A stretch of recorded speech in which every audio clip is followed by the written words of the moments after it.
समय में घन घोर पीड़ा होती है, जन्मत मरत दुसह दुख हुई। सहजो बाई ने बयान किया है कि सहजो मौत आइया, अंग अंग दिया तोड़, हिया जरे छाती फटे, उठे पीर घन घोर। गुरु महाराज सत्संग में फरमाते थे जैसे 1,00,000 बिच्छू एक साथ मिल करके हमारे शरीर पर डंक मारे, उससे भी लाखों करोड़ों गुना ज्यादा मौत के समय में दर्द होता है। प्रेमी भाई बहनों, जब मृत्यु आती है तो किस तरह से प्राण निकलते हैं, प्राणों के निकलने की क्या प्रक्रिया होती है, पहले उसे आप अच्छी तरह से समझ लीजिए। सिमटत भास श्वास उठ जावे, और प्राण पति जब सिमट समावे, उस समय हमारी ये श्वासें रुक जाती, शरीर की चेतना नीचे से सिमटने लगती है। तो सबसे पहले गुदा चक्र टूटता है, क्योंकि गुदा चक्र में पृथ्वी का वास होता है। गुदा चक्र टूट करके ऊपर इंद्रिय चक्र में समा जाता, इंद्रिय चक्र में जल का वास होता, यानी जल ने पृथ्वी को घोल दिया। फिर जब इंद्रिय चक्र टूटेगा तो ऊपर नाभि चक्र में समा जाएगा। ये नाभि चक्र में अग्नि का वास होता, यानी अग्नि ने फिर जल को सुखा दिया। ये नीचे से सिमटाव होता है, नीचे से ऊपर की ओर सिमटाव होता, पैरों के तलवे से लेकर के ये सिर की चोटी तक सिमटाव होता। फिर जब ये नाभि चक्र टूटेगा तो ऊपर हृदय चक्र में समा जाएगा। हृदय चक्र में वायु का वास होता, यानी वायु ने अग्नि को अपने में समाहित कर लिया, और इस तरह से वायु ऊपर आकाश मुड़ गई। ये आंखों की पुतलियां ऊपर पलट जाती हैं, मुंह खुला का खुला रह जाता। अरे महात्मा कहते हैं, जब यह कर्म कलाय उपजावे और बुद्ध सुरत की आन दबावे, जब यह जीवात्मा पांचों तत्वों को लांग करके जल पृथ्वी अग्नि वायु आकाश पांचों तत्वों को लांग करके ऊपर आती है, तो काल दाढ़ में आन दबानी, और जब ढरके नैनन से पानी, जब काल अपनी दाढ़ में दबाता है उस समय नेत्रों से पानी निकलता, इंद्रियां टूट टूट करके चकनाचूर हो जाती, सब नात रिश्तेदार खड़े रह जाएंगे, लगे टकटकी दिखे न भाई, वाह समय को करे सहाय। उस समय मरने वाला टकटकी लगाकर देखता है कि कोई मेरी मदद कर दे, कोई मेरी सहायता कर दे, कोई मुझे बचा ले। लेकिन प्रेमी भाई बहनों, सब नात रिश्तेदार खड़े रह जाते, डॉक्टर वैद हकीम सब आपको घेरे रह जाते, लेकिन उस समय आपको कोई बचा नहीं पाता। जम के दूत घेर चौफेरा, और निक्षय प्राण छोड़ के डेरा। यमदूत आते हैं, प्राणों की डोरी को तोड़ देते हैं और जीवात्मा को खींच करके इस शरीर से बाहर कर दिया जाता। जैसे ही जीवात्मा शरीर से अलग हुई, ये शरीर हमारा मिट्टी हो जाता, और इस मिट्टी को ले जा करके तुम शमशान भूमि पर जला करके राख कर देते। हाड़ जले जैसे लाकड़ी, केस जले जैसे घास, कंचन जैसी ये काया ढह गई और कोई ना आवे पास।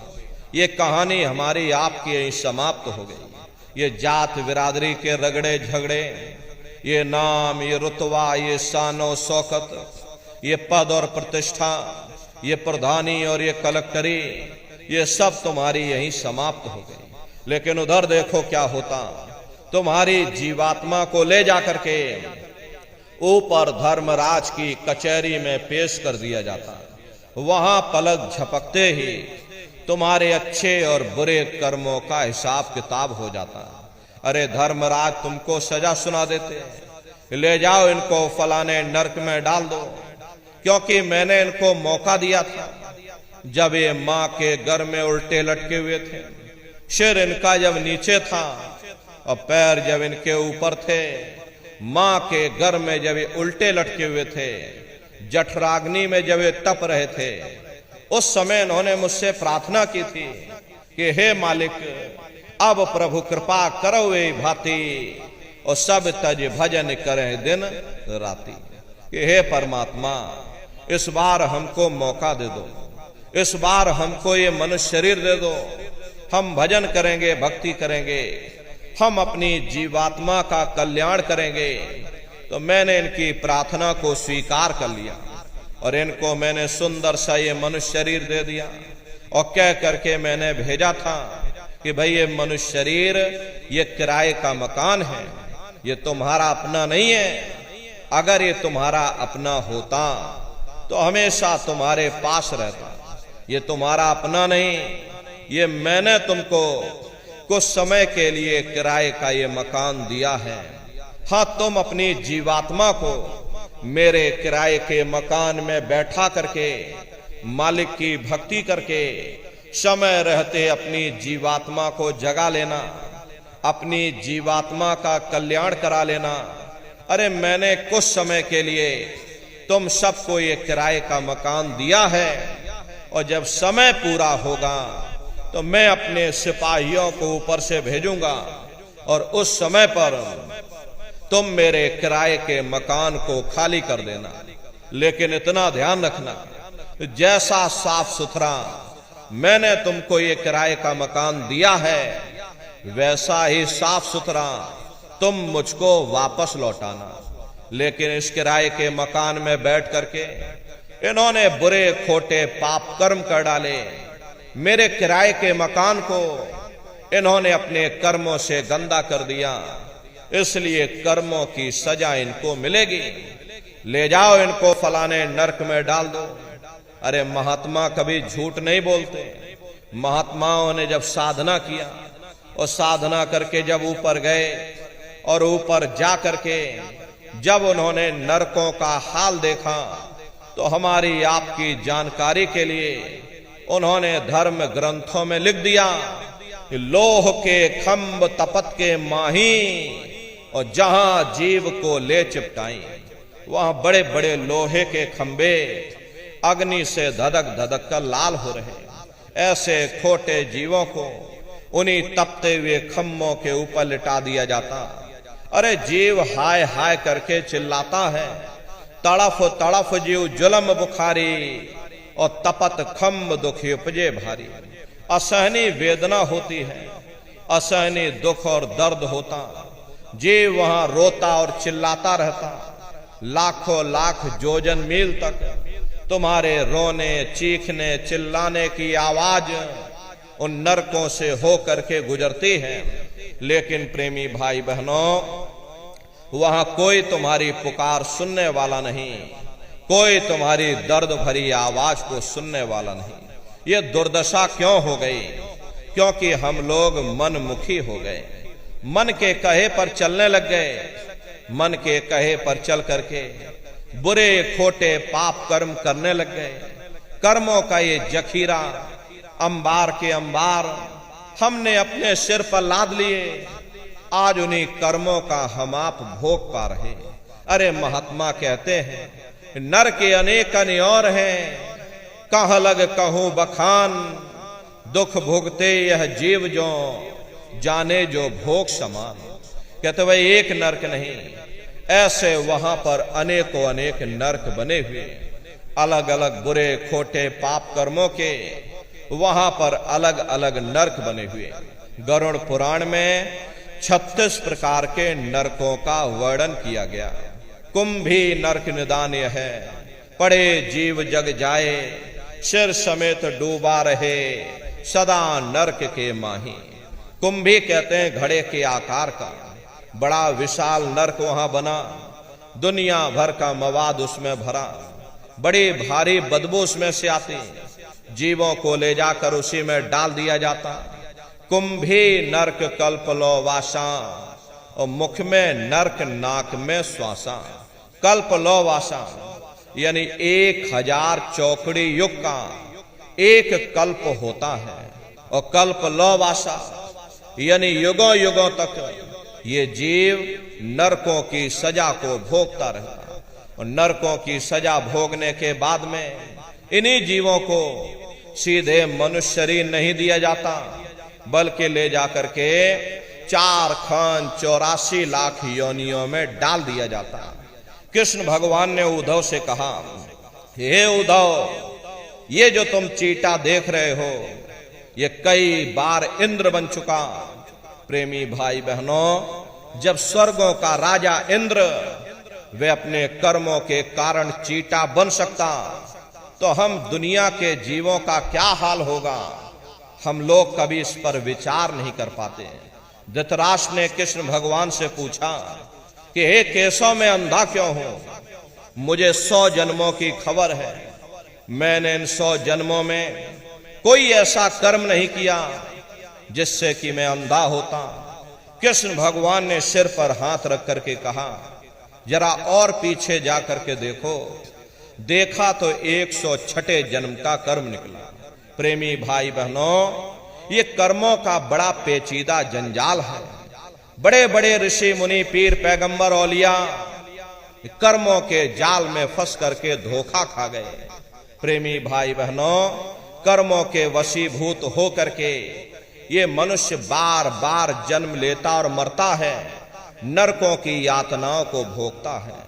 और नरकों की यातनाओं को भोगने के बाद में इन्हीं जीवों को सीधे मनुष्य शरीर आपको नहीं दिया जाएगा, बल्कि ले जाकर के 4 खान 84 लाख योनियों में डाल दिया जाता है। जैसे बच्चा होता है, अब बच्चा पहले कक्षा 1 पास करेगा, फिर कक्षा 2 में जाएगा। ऐसे ही प्रेमी भाई बहनों, वहां पर भी पूरा चैनल बना हुआ। नरकों की सजा भोगने के बाद में इन्हीं जीवों को 4 खान 84 लाख योनियों में डाल दिया जाता। ये 4 खान 84 लाख योनियां ये कोई मामूली योनियां नहीं होती। 4 खान का मतलब होता है अंडज, पिंडज, उपमज, स्थावर। ये 4 खाने होती हैं। पहली श्रेणी तो इन पेड़ पौधों की आती है जिनके अंदर पानी का तत्व मौजूद होता है। कभी ये भी मनुष्य हुआ करते थे, लेकिन आज अपने कर्मों का ये भोग पा रहे, एक जगह पर पेड़ बनके खड़े हुए। दूसरी श्रेणी कीड़े मकोड़ों की आती है जिनके अंदर पृथ्वी और अग्नि का तत्व मौजूद होता है। तीसरी श्रेणी पंछियों की आती, चौथी चौपाए जानवरों की आती, और 5वीं स्वयं इंसानों की आती है, जिसके अंदर 5 तत्व जल, पृथ्वी, अग्नि, वायु, आकाश 5 तत्व मौजूद होते हैं। प्रेमी भाई बहनों, ये 4 खाने हैं, इनकी अलग अलग कुल 84 लाख योनियां होती हैं। अब आप पेड़ पौधों को ही देखिए तो आम का पेड़ अलग है, नीम का पेड़ अलग है, पीपल का पेड़ अलग है। ऐसे ही अलग अलग प्रजातियों के कीड़े मकोड़े, अलग अलग प्रजातियों के पशु और पंछी, कुल मिलाकर 84 लाख योनियां हैं। हम दुनिया के जीव नरकों की सजा भोगने के बाद में इन्हीं 84 लाख योनियों में डाल दिए जाते हैं। अरे मामूली कष्ट नहीं होता। हमको आपको देखो, गर्मी लग गई तो हम लोग छाया में आ गए, सर्दी लग गई कंबल रजाई ओढ़ लिया, भूख लग गई भोजन कर लिया, बीमार हो गए अस्पतालों में चले गए, अपना अपना इलाज करवा लिया। लेकिन देखो इन जानवरों को, क्या गर्मी, क्या सर्दी और क्या बरसात, एक एक रोटी के टुकड़े के लिए बेचारे दर बदर रोड पर भटकते रहते। किसी का हाथ कट गया, किसी का पैर कट गया, किसी को आपने जीते जी काट डाला, मुर्गी की पकड़ करके गर्दन ही घुमा डाली। अरे उनको भी दर्द होता है, उनको भी तकलीफ होती है, लेकिन वे बेचारे बेजुबान हैं, कुछ बोल नहीं पाते हैं, कुछ बता नहीं पाते हैं। हम लोगों के अंदर ये जुबान है, हम लोग बोल बता देते हैं, वे सिर्फ रोते और चिल्लाते रहते हैं। अरे कौन उनकी पुकार सुनने वाला, कौन उनकी दर्द भरी आवाज को सुनने वाला, कौन सी अदालत में जाकर के वे बेचारे दरवाजा खटखटाएं, या कौन मजिस्ट्रेट उनकी फरियाद को सुनेगा। प्रेमी भाई बहनों, कोई सुनने वाला नहीं है। अरे कई जन्म भय कीट पतंगा, कई जन्म भय मीन कुरंगा, कई जन्म पंखी सर्प होयो, कई जन्म हैवर वृक्ष जोयो, मिल जगदीश मिलन की वरिया, चिरंकार यह देश सजरिया। करोड़ों करोड़ युगों से हम आप नरकों की सजा भोगने के बाद में फिर कभी कीड़े पतंगों की योनि में डाल दिए जाते, कभी पेड़ पौधों की योनि में डाल दिए जाते, तो कभी हम लोगों को अपने अपने कर्मानुसार पशु और पंछियों की योनि में डाल दिया जाता। प्रेमी भाई बहनों, 84 लाख योनियों की सबसे जो आखिरी योनि होती है वो गाय और बैल की योनि होती है। अरे गाय स्त्री का रूप लेती है, बैल पुरुष का रूप लेते हैं। ये 84 लाख योनियों की सबसे आखिरी योनि यानी कि अंतिम पायदान होता है। उसके बाद तब जाकर के हम लोगों को दोबारा फिर से मनुष्य शरीर प्राप्त होता। इसीलिए कहा गया है कि बड़े भाग्य मानुष तन पाया, कोट जन्म जब भटका खाया। कोटान कोट जन्म जन्मांतरों तक अलग अलग योनियों में भटकने के बाद में तब बड़े सौभाग्य से तुम लोगों को ये मनुष्य शरीर प्राप्त हुआ है। लेकिन बड़े अफसोस की बात है, जैसे किसी को हीरा मिल गया, उसे हीरे की परख नहीं, उसने हीरे को ले जाकर गधे के गले में बांध दिया। ठीक उसी प्रकार से ये मनुष्य शरीर उत्तम से उत्तम है, लेकिन इंसान इसकी कद्र नहीं करता। खाने पीने ऐशो इशरत में, मोह ममता में अपने कीमती समय को और श्वासों की पूंजी को बर्बाद कर देता। रात गवायो सोए के, दिवस गवायो खाए, हीरा जन्म अमोल था, कौड़ी बदले जाए। भगवान राम ने कहा, बड़े भाग्य मानुष तन पाया, सुर दुर्लभ सद ग्रंथ ही गाया।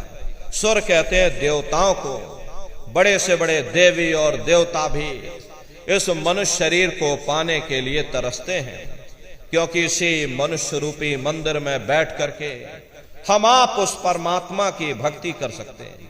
इसीलिए संतों महात्माओं ने इस पंच भौतिक शरीर को सच्चा हरि मंदिर कहकर याद किया कि हरि मंदिर यह शरीर है, ज्ञान रतन प्रकट होए, ये असली हरि मंदिर है। जब भी वो परमात्मा मिलेगा, इसी हरि मंदिर के अंदर मिलेगा। इसी पंच भौतिक शरीर को ईसा मसीह साहब ने टेम्पल ऑफ लिविंग गॉड यानी जिंदा ईश्वर का मंदिर कहा। इसी पंच भौतिक शरीर को गुरु नानक साहब ने नर नारायणी देह कहकर याद किया। ये वो देह है जिसमें नारायण स्वयं विराजमान है। अरे वो नारायण जब भी मिलेंगे तुम्हें तुम्हारे अंदर मिलेंगे। यही कबीर साहब ने लिखा है, जो तिल माही तेल है, जो चकमक में आग, तेरा साईं तुझ में जाग सके तो जाग। जैसे तिल में तेल होता है, पत्थर में अग्नि होती है, ठीक उसी तरह से वो मालिक हरेक के घट घट में, हरेक के वजूद के अंदर बैठा हुआ।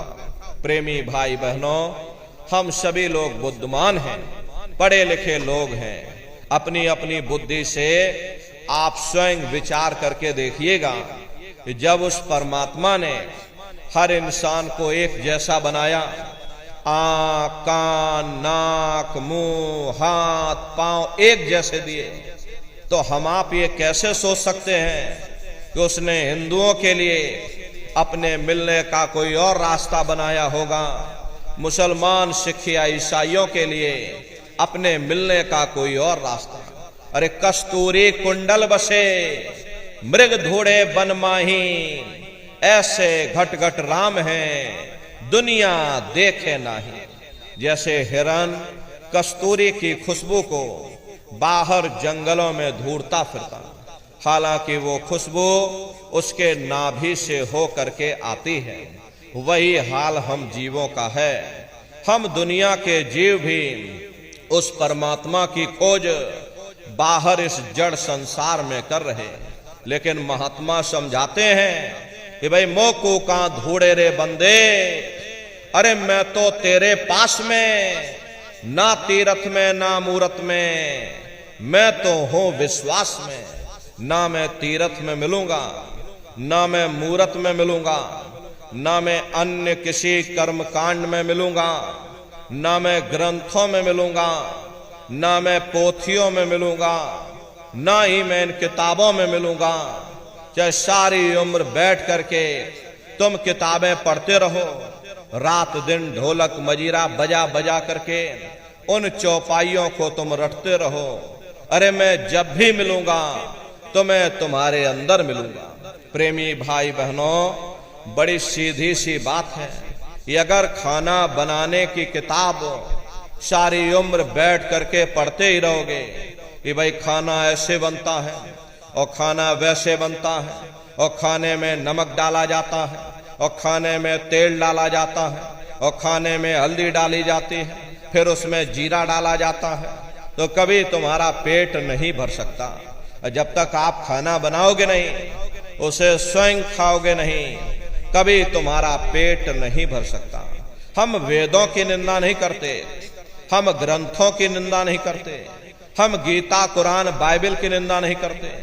वेद शास्त्र गीता कुरान बाइबल जितने भी हमारे धर्म पुस्तकें हैं, चिल्ला चिल्ला करके सब यही कह रही हैं कि भाई मनुष्य के अंदर अंड खंड ब्रह्मांड है, स्वयं वो परमात्मा तेरे अंदर बैठा। चलो अंदर चलो, अंदर चल करके उस परमात्मा का दर्शन दीदार करो। अब सवाल ये उठता है, भाई आखिर हम अपने अंदर जा करके उस परमात्मा का दर्शन कैसे करेंगे? तो इसके लिए संतों महात्माओं ने केवल 3 साधन बताए। साधन 3 सारे अनवरने, और साधन सब थोथे मान। इस कलयुग में उस मालिक को पाने के लिए महात्माओं ने केवल 3 पूजाएं बताई। पहला है सुमरन, दूसरा है ध्यान, और तीसरा है भजन। सुमरन कहते हैं अपने गुरु को याद करना, ध्यान कहते हैं अपनी दिव्य दृष्टि को खोलना, अपने शिव नेत्र को खोलना, अपने तीसरे नेत्र को खोलना, और भजन कहते हैं कान में उंगली डाल करके उस शब्द को सुनना, उस नाम को सुनना, उस देववाणी आकाशवाणी को सुनना जो 24 घंटे तुम्हारे सबके अंदर गूंज रही है। प्रेमी भाई बहनों, ये सुरत शब्द नाम योग की साधना है। जितने भी महात्मा धरती पर आए उस मालिक को पाया, सुरत शब्द नाम योग की साधना करके ही पाया। देखिए सबसे पहले कबीर साहब आए, कबीर साहब ने सुरत शब्द नाम योग की साधना जारी की। उसके बाद गुरु नानक साहब आए, गुरु नानक साहब ने भी सुरत शब्द नाम योग की साधना जारी की। उसके बाद और भी महात्मा आए, कबीर नानक दादू दरिया, भीखा साहब, रविदास जी महाराज, पलटू साहब जी महाराज। आप चित्रकूट में चले जाइए, देखिए गोस्वामी जी महाराज जिन्होंने रामचरितमानस बनाई, जिसका पाठ आप सभी लोग अपने अपने घरों में मंदिरों में बैठ करके करते हो, उन्होंने भी उस मालिक को पाया तो सुरत शब्द नाम योग की साधना करके ही पाया। आप राजस्थान में चले जाओ, देखो मीराबाई हुई, सहजोबाई हुई, उन्होंने भी उस मालिक को पाया तो सुरत शब्द नाम योग की साधना करके ही पाया। प्रेमी भाई बहनों, आपके बाराबंकी जिले में ही देखिए जगजीवन साहब जी महाराज हुए, उन्होंने भी उस मालिक को पाया तो सुरत शब्द नाम योग की साधना करके ही पाया। प्रेमी भाई बहनों, ये सुरत शब्द नाम योग की साधना है। इस साधना की 3 क्रियाएं हैं। पहला है सुमरन, दूसरा है ध्यान, और तीसरा है भजन। तो कैसे आप लोग सुमरन करोगे, कैसे आप लोग ध्यान करोगे, और कैसे आप लोग भजन करोगे? बहुत से नए प्रेमी भाई बहन यहाँ बैठे हुए हैं, तो सुमरन ध्यान और भजन कैसे कैसे करना है बैठ करके आप सभी लोग अच्छी तरह से समझिएगा और फिर घर पर जा करके साधन करिएगा। प्रेमी भाई बहनों, तो सबसे पहले सुमरन कैसे किया जाएगा? सुमरन करने के लिए एक माला आप लोग ले लेना। ये देखिए प्रेमी भाई बहनों, 108 दाने की ये माला है। अपने अपने घरों में बैठ करके बाहर से अपनी आंखों को बंद कर लेना और दोनों आंखों के मध्य भाग में अपने ध्यान को रोक करके और दाने दाने पर जय गुरुदेव नाम का उच्चारण करिएगा। हर दाने पर जय गुरुदेव नाम, हर दाने पर जय गुरुदेव नाम, जय गुरुदेव जय गुरुदेव जय गुरुदेव जय गुरुदेव जय गुरुदेव, कुल 108 बार करिएगा। दोबारा इसी जगह फिर वापस आ जाओगे। जब आप जय गुरुदेव नाम का उच्चारण करोगे तो दोनों आंखों के मध्य भाग में अपने ध्यान को रोक करके और दाने दाने पर जय गुरुदेव नाम का उच्चारण करिएगा। जिसको आप याद कर रहे हो, एक समय ऐसा आएगा वो अंतर में तुम्हारे सामने प्रकट हो जाएगा। उसके स्वरूप को देख लेना, फिर उसी के स्वरूप को याद करके जय गुरुदेव नाम का सुमरन सभी नए प्रेमी भाई बहन करिएगा। दूसरी बार फिर यहीं से जय गुरुदेव नाम का सुमरन, तीसरी बार फिर यहीं से जय गुरुदेव नाम का सुमरन, चौथी बार फिर यहीं से जय गुरुदेव नाम का सुमरन। इस तरह से कुल 8 बार जय गुरुदेव नाम का सुमरन सभी नए प्रेमी भाई बहन करिएगा। और 8 बार करने के बाद में ये माला आप रख देना। प्रेमी भाई बहनों, ये जय गुरुदेव नाम किसी साधारण इंसान का नाम नहीं, ये स्वयं उस अनामी महाप्रभु का नाम है। समय समय पर संत महात्मा फकीर अपने अपने समय पर आकर के अपनी साधना के द्वारा प्रेमी भाई बहनों उस मालिक के नाम को जगाते हैं, उस मालिक के नाम को सिद्ध करते हैं। जैसे कबीर साहब आए, कबीर साहब ने साहिब नाम सिद्ध किया। गुरु नानक साहब आए, गुरु नानक साहब ने वाह गुरु नाम सिद्ध किया। गोस्वामी जी महाराज आए, गोस्वामी जी महाराज ने राम नाम सिद्ध किया। मीराबाई आई, मीराबाई ने गिरधर नाम सिद्ध किया। सूरदास जी महाराज आए, सूरदास जी महाराज ने श्याम नाम सिद्ध किया। इसी तरह से हमारे गुरु महाराज जय गुरुदेव नाम सिद्ध करके गए। जय गुरुदेव नाम का जहाज लगा कर गए।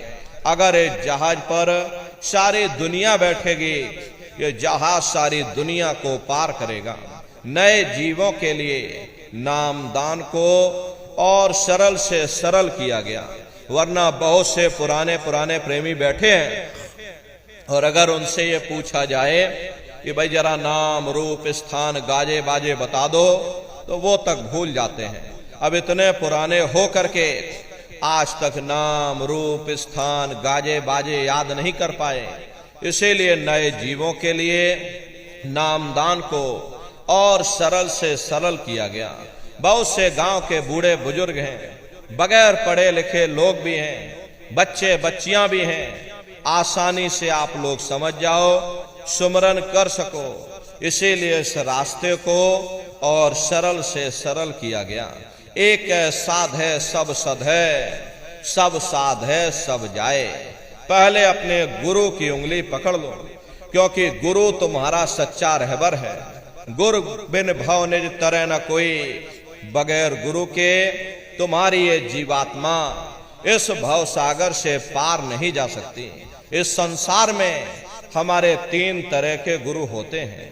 पहले गुरु हमारे माता पिता होते हैं, जो हमें जन्म देते हैं, हमारा पालन पोषण करते हैं, बचपन से हमारे अंदर संस्कार डालते हैं। ये माता पिता हमारे पहले गुरु होते। दूसरे गुरु हमारे शिक्षक होते हैं, जो हमें स्कूलों में कॉलेजों में हमें जो भौतिक ज्ञान देते हैं, ये हमारे दूसरे गुरु होते। और तीसरे हमारे आध्यात्मिक गुरु होते, जो हमारी जीवात्मा को इस भव सागर से पार ले जाते हैं। इसीलिए कहा गया है, गुरुर ब्रह्मा गुरुर विष्णु गुरुर देवो महेश्वर, गुरु साक्षात पर ब्रह्मा तस्मै श्री गुरुवे नमः। तीन लोक नौ खंड में गुरु से बड़ा न कोई, करता करे न कर सके, गुरु करे सो होई। इसलिए प्रेमी भाई बहनों, साधना करने से पहले जय गुरुदेव नाम का सुमरन सभी नए प्रेमी भाई बहन करिएगा। और सुमरन करने के बाद में फिर आप लोग ध्यान पर बैठिएगा। दूसरा है ध्यान। ध्यान कहते हैं दृष्टि को एकाग्र करना, अपनी दिव्य दृष्टि को खोलना, अपने तीसरे नेत्र को खोलना, अपने शिव नेत्र को खोलना। तो कैसे आप लोग ध्यान करोगे, जरा अच्छी तरह से समझ लीजिए। अपने अपने घरों में पलथी मार करके आप लोग बैठिएगा। शरीर को टाइट मत करना। बहुत से प्रेमी गलती कर देते हैं कि ध्यान के समय अपने शरीर को बिल्कुल टाइट कर देते हैं। यदि आप अपने शरीर को टाइट कर दोगे, ये शरीर तुम्हारा थक जाएगा, फिर शरीर ढीला पड़ जाएगा, फिर जैसे के तैसे हो जाओगे। इसलिए पहले से ही अपने शरीर को बिल्कुल ढीला छोड़ देना।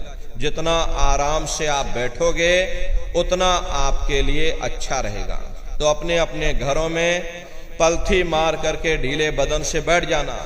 बाहर से अपनी आंखों को बंद कर लेना और दोनों आंखों के मध्य भाग में दूर सामने देखिएगा।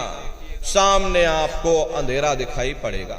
जब आप अपने बाहर की आंख को बंद कर लोगे और अंतर में सामने देखोगे तो सामने आपको अंधेरा दिखाई देगा।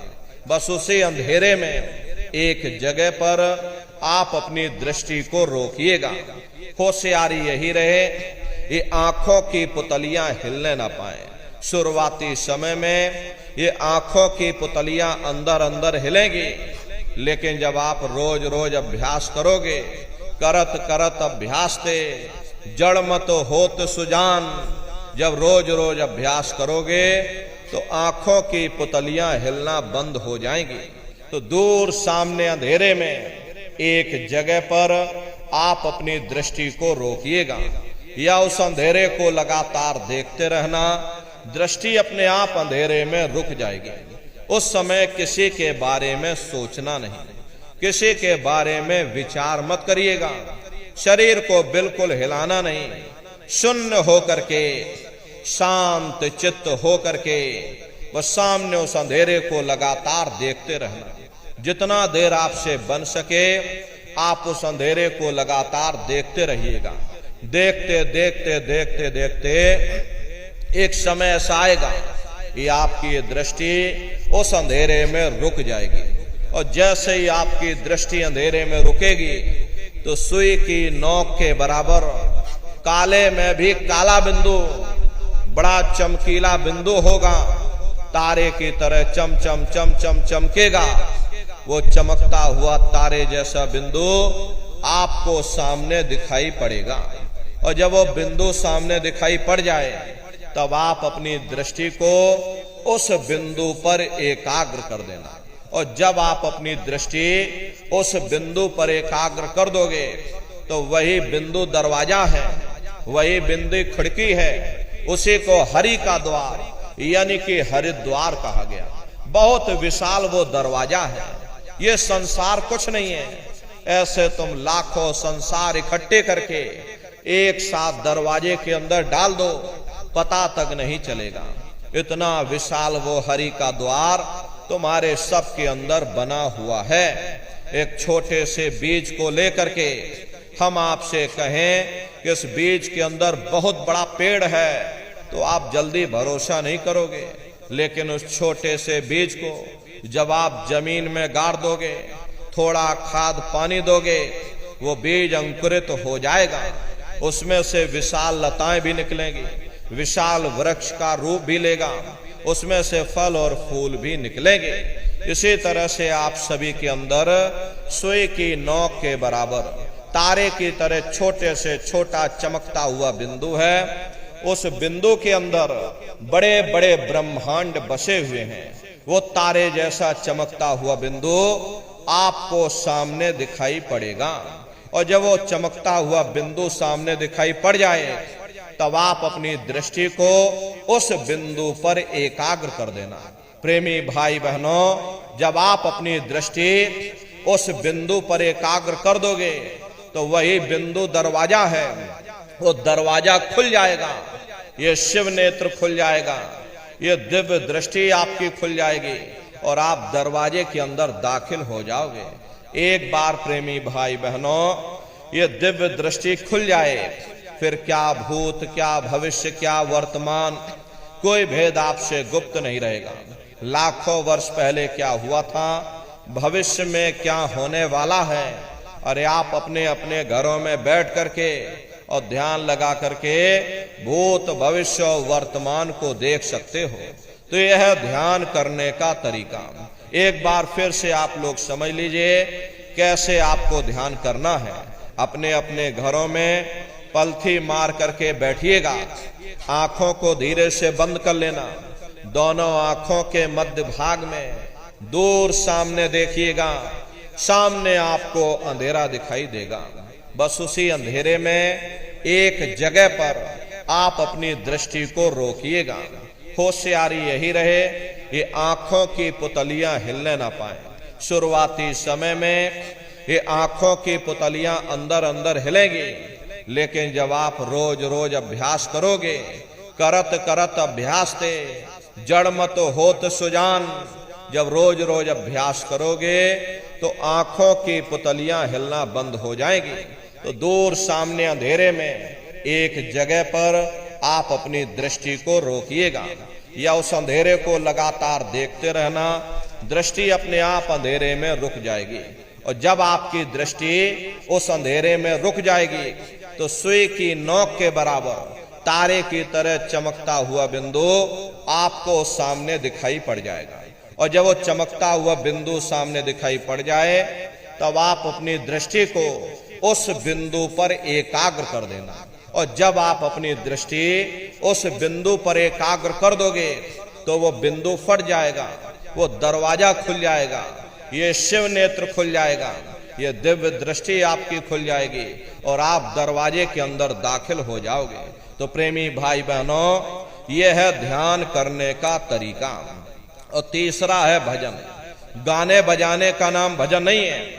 नाच गाना, ढोल मजीरा, हारमोनियम, तबला, अरे इसका नाम भजन नहीं है। भजन कहते हो शब्द को सुनना, उस नाम को सुनना, उस देववाणी आकाशवाणी को सुनना जो 24 घंटे तुम्हारे सब के अंदर गूंज रही है। तो कैसे भजन करोगे जरा अच्छी तरह से समझ लीजिए। ये दोनों उंगली कानों में डाल करके ये कानों को बंद कर लेना। कान इसीलिए बंद किए जाते हैं ताकि बाहर की कोई आवाज हमको सुनाई ना पड़े। अपनी सुविधा से बैठिएगा, कुर्सी पर चाहे कुर्सी पर बैठ जाओ, सोफे पर चाहे सोफे पर बैठ जाना, या कोई तकिया इस तरह से रख लेना और दोनों कोहनियां रख करके दोनों उंगली कानों में डाल करके ये कानों को बंद कर लेना। बहुत सी हमारी माताएं बहनें बूढ़े बुजुर्ग हैं, आपके घुटनों में दर्द होता होगा या रीढ़ की हड्डी में दर्द होता होगा और आप बैठ करके भजन नहीं कर पाते हो तो आप लेट करके भजन करिएगा। ऐसे सीधे लेट जाना, लेटे लेटे आंख और कान को बंद कर लेना। मतलब तो आंख और कान को बंद करना है, चाहे आप लेट करके करो या चाहे आप बैठ करके करो। यही कहा गया कि भाई आंख कान मुख बंद कराओ, अनहद झिंगा शब्द सुनाओ। यानी पहले अपनी आंख को बंद करो, अपने मुख को बंद करो, दोनों उंगली कानों में डाल करके ये कानों को बंद कर लो और ऊंचे से ऊंचा ध्यान दे करके उस आवाज को सुनने की कोशिश करो। प्रेमी भाई बहनों, जब आप अपने कानों को बंद करके और अंतर में गौर से सुनोगे तो आपको ऐसा अनुभव होगा कि कहीं सीटी जैसी आवाज हमारे कानों में बज रही है। टी, इस तरह से सीटी जैसी आवाज शुरू में आप सभी को सुनाई पड़ेगी। करना कुछ नहीं है, लेटे हो चाहे बैठे हो, बस आप उस आवाज को सुनते रहना और सुनते सुनते उसी में लीन हो जाओ।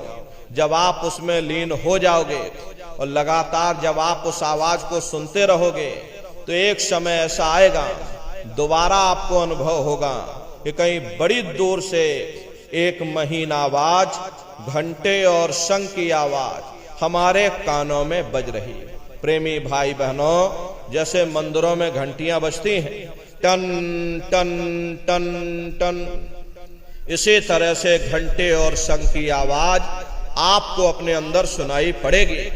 उसी घंटे शंख की आवाज को महात्माओं ने शब्द कहा।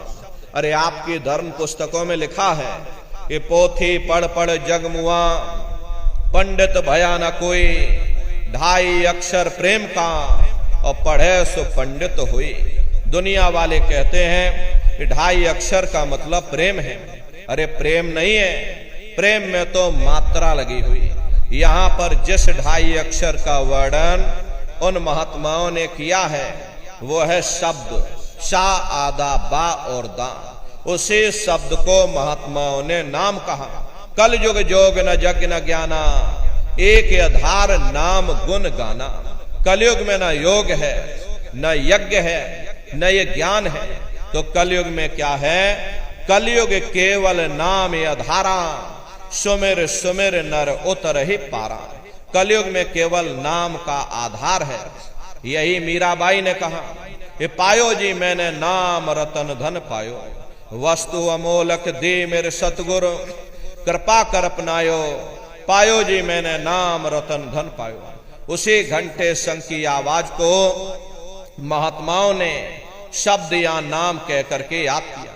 उसी घंटे शंख की आवाज को ईसा मसीह साहब ने वर्ड या लागस कहकर याद किया। उसी घंटे शंख की आवाज को गुरु नानक साहब ने अनहद वाणी कहकर याद किया। चीन में जो महात्मा हुए उन्होंने इसको ताओ कहकर याद किया, और हिंदू महात्माओं ने इसे देववाणी, आकाशवाणी कहकर के याद किया। उन अलग अलग महात्माओं ने अपनी अपनी भाषा में हम लोगों को समझाने की कोशिश की कि भाई वो घंटे शंख की आवाज तुम्हारे सबके अंदर गूंज रही है, वो आपको सुनाई पड़ेगी।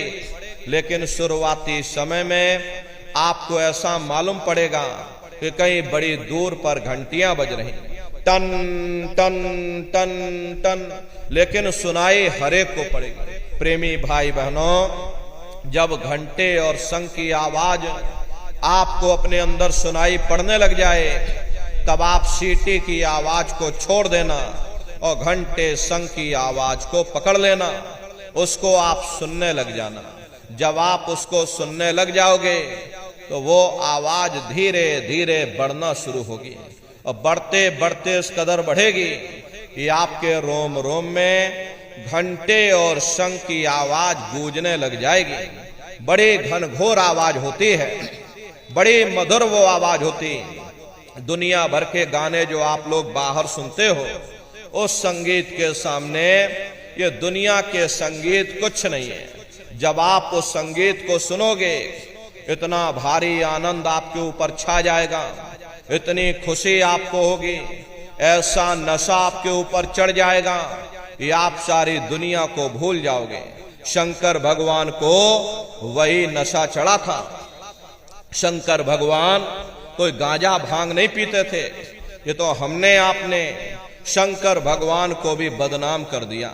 इस शंकर भगवान गांजा भांग पीते थे तो चलो हम भी गांजा भांग फूकेंगे, और सबके सब गजेड़ी हो गए। प्रेमी भाई बहनों, शंकर भगवान ने कभी गांजा भांग नहीं पिया। शंकर भगवान जिस नशे में लीन रहते थे वो नाम का नशा था, वो ध्यान का नशा था, वो भक्ति का नशा था। जब आप उस आवाज को सुनोगे तो आपको भी वो नशा चढ़ जाएगा, क्योंकि उस आवाज में चुंबक है। जब आप उस आवाज को सुनोगे तो वो आवाज आपको अपनी ओर खींचेगी, और जब खिंचाव होगा तो जीवात्मा का फैला हुआ प्रकाश 9 दरवाजों से सिमटने लगेगा।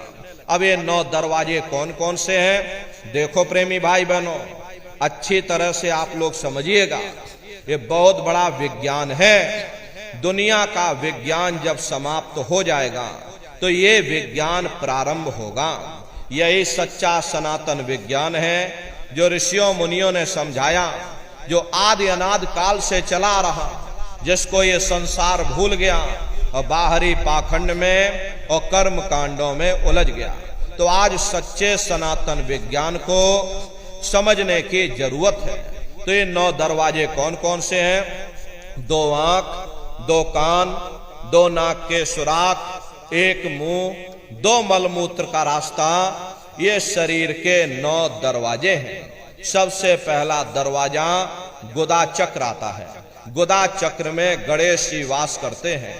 गणेश जी वहां के मालिक हैं। ये 4 दल का कवल है। यहाँ पर पृथ्वी तत्व पाया जाता है। उसके ऊपर इंद्रिय चक्र आता है। इंद्रिय चक्र में ब्रह्मा जी वास करते हैं। ब्रह्मा जी वहां के मालिक हैं। ये 6 दल का कवल है। यहाँ पर जल तत्व पाया जाता है। उसके ऊपर ये नाभि चक्र आता है।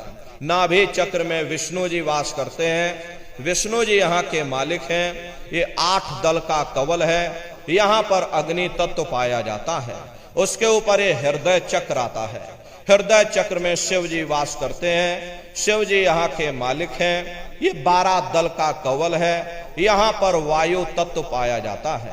अरे वास्तव वो ऊपरी मंडलों में, ऊपरी लोकों में वास करते हैं, लेकिन उनका प्रकाश, उनकी किरणें इन चक्रों पर पड़ती हैं। उसी के ऊपर एक कंठ चक्र आता है। यहाँ पर आद्या महाशक्ति की किरणें पड़ती हैं। ये 16 दल का कवल है।